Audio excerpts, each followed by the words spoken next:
Oui, aujourd'hui nous allons voir tous ensemble comment on peut configurer l'antenne NC-Link, le modèle AP211.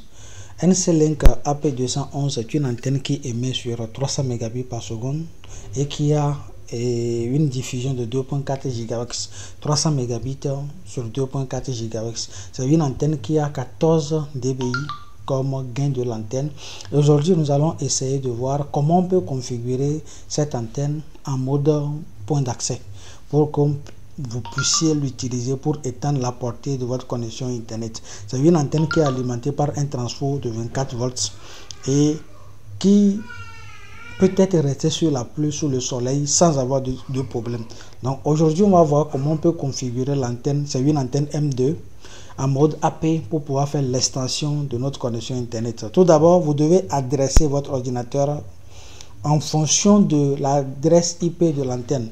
L'antenne a pour adresse IP 192.168.188.253. Donc vous devez adresser votre ordinateur en fonction de ça.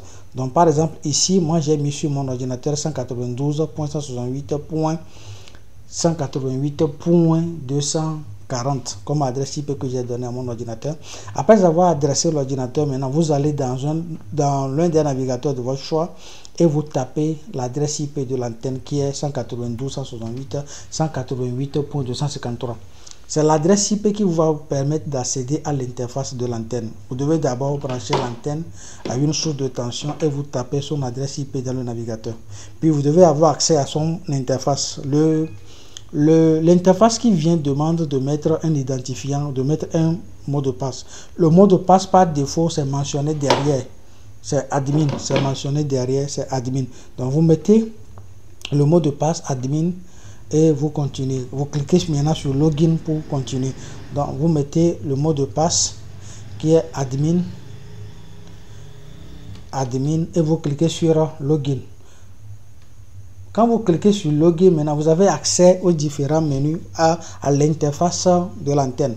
L'antenne est déjà configurée en un mode qu'on appelle mode Super DS, Super WDS. Le mode Super WDS, c'est un mode qui est très intéressant aussi que vous pouvez utiliser pour pouvoir réaliser une boucle. Configurer vos antennes en boucle pour que la connexion puisse être répétée à des endroits différents.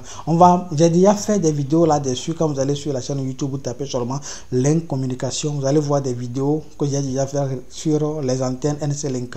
Donc aujourd'hui, c'est configurer cette antenne en mode AP pour pouvoir faire l'extension de la connexion. Donc directement que je suis rentré ici, moi je vais aller dans Visa. Visa, c'est ce qu'on appelle encore Quick Setup sur certaines antennes. Vous allez voir Quick Setup sur certains appareils. C'est égal encore Visa. C'est le raccourci des différents menus que vous allez configurer dans l'antenne ou bien dans l'équipement. Les différents menus que vous allez configurer a été résumé déjà dans Visa. Donc quand on passe par Visa, on a une possibilité d'aller plus vite et plus rapide. Donc quand je clique sur Visa, j'ai le mode routeur, j'ai le mode répéteur, j'ai le mode ISP, j'ai le mode AP, puis j'ai le mode Super WDS. Maintenant, ce qui m'intéresse aujourd'hui, c'est de configurer l'antenne en mode AP. Donc, vous cliquez seulement sur AP. Quand vous cliquez sur AP, il va vous demander ici de mettre le nom du Wi-Fi. Vous mettez le nom que vous voulez donner au Wi-Fi. Moi, je vais mettre par exemple NC-Link formation. NC-Link formation. Donc, comme nom, je donne NC-Link formation. Ici, on parle de la sécurité du Wi-Fi. La sécurité du Wi-Fi, le niveau de sécurité du Wi-Fi qui est conseillé lorsque vous voulez sécuriser un Wi-Fi, c'est le mode WDS, le mode WPA2.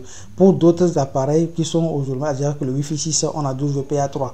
Donc vous pouvez choisir le WPA2 si c'est ça qui est disponible sur l'appareil, ou un WPA3 si c'est ça qui est disponible. Vous prenez toujours le dernier niveau de sécurité pour pouvoir renforcer la sécurité de votre équipement. Maintenant, dans notre cas ici, nous on veut l'utiliser pour faire du Wi-Fi zone.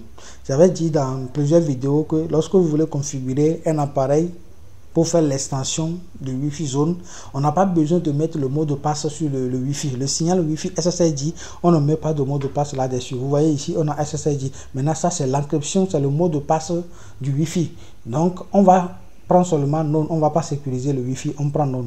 Maintenant, ici, le canal de diffusion, c'est sur quel canal le 2.4 va être diffusé. Et la plupart des faux, canal 7. Il y a plein de canaux dans la liste. Vous pouvez changer de canal. Vous pouvez pas forcément prendre le 7, vous pouvez changer si vous voulez. Mais si vous ne changez pas, il va prendre 7 comme fréquence. Vous pouvez même prendre auto. Ça dépend de votre perspective. Donc, après avoir fini avec ça, vous descendez en bas et vous cliquez sur suivant. En cliquant sur suivant, il vous donne un autre menu. Ici, on a DHCP. DHCP veut dire Dynamic Host Configuration Protocol. C'est un protocole d'attribution d'adresse IP automatique au périphérique. Sur les routeurs, bien sûr, les routeurs, on a le serveur DHCP. Mais sur les appareils finaux, comme ça, le LAN est en DHCP client. Quand on parle de DHCP, sur les appareils, c'est DHCP client. Les CPU, je veux parler des CPU, des antennes, nanostation, des TP-Link, tout ce qui est antenne. Généralement, le DHCP pour le LAN, c'est en DHCP client, mais pour les routeurs, c'est en DHCP serveur. Donc ici, il nous dit, est-ce qu'on veut laisser notre routeur en mode notre antenne en mode DHCP serveur, ou en mode DHCP client plutôt. Quand on laisse ça sur mode DHCP client, lorsque l'antenne serait connectée sur notre routeur microtique ou bien au réseau, l'équipement principal du réseau, l'équipement sur lequel le serveur DHCP est activé, va attribuer automatiquement une adresse IP à notre antenne, comme si c'est un téléphone, c'est un périphérique qui est connecté là-dessus. Vous voyez, non? Mais nous, on peut dire qu'on ne veut pas que ça soit en mode dynamique, que ça soit en IP statique. Quand vous prenez IP statique, là, vous-même, vous avez la possibilité de changer l'adresse IP de votre antenne. Vous avez la possibilité maintenant de mettre ce que vous-même vous voulez. Donc, nous, on va laisser par adresse IP par défaut, puis on descend encore en bas. Et on clique sur suivant. Vous voyez, quand vous cliquez sur suivant, c'est fini. Vous avez vu, il a dit, c'est fini. Il va redémarrer, l'antenne va se redémarrer. Setting complete successful. Il va juste redémarrer l'antenne. Dans 2 minutes, l'antenne va être redémarrée. Puis c'est fini. L'antenne est configurée comme ça en mode point d'accès. Puis vous mettez maintenant ça dans votre réseau. Vous allez commencer par l'utiliser. Comme on vient de le configurer, je vais mettre la connexion là-dessus. Je vais me connecter là-dessus pour voir quelle serait la réaction. Est-ce que la connexion va marcher ou pas.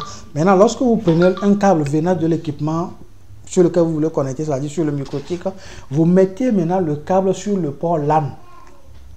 Vous mettez le câble sur le port LAN de l'antenne. Le câble sur le port LAN de son alimentation. Je veux parler de l'injecteur PE. L'injecteur PE a un port PE et un port LAN. Donc vous mettez maintenant la connexion sur le port LAN. Vous connectez le port LAN vers le routeur microtique et automatiquement l'antenne va afficher le portail captif, la page. Vous voyez? Donc c'est comme ça. Dès que l'antenne sera redémarrée, nous pouvons vérifier l'état de l'antenne. Et s'il y a encore quelques réglages à faire, je vais essayer de parcourir les menus supplémentaires. S'il y a quelques réglages à faire, vous le faites rapidement, puis c'est bon. Bon, c'est pas encore redémarré. Dès que c'est redémarré, on va avoir automatiquement l'interface qui va s'afficher. Donc, dès que l'interface s'affiche maintenant, on peut continuer par s'identifier avec les informations qu'il faut.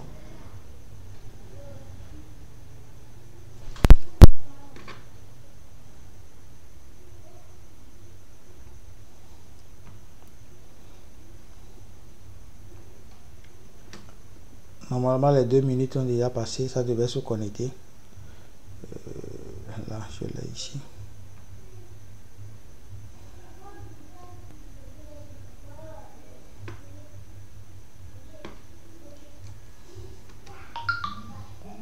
Donc maintenant, on remet le mot de passe ici. Le mot de passe qu'on avait mis avant, c'était admin. Donc on remet encore admin.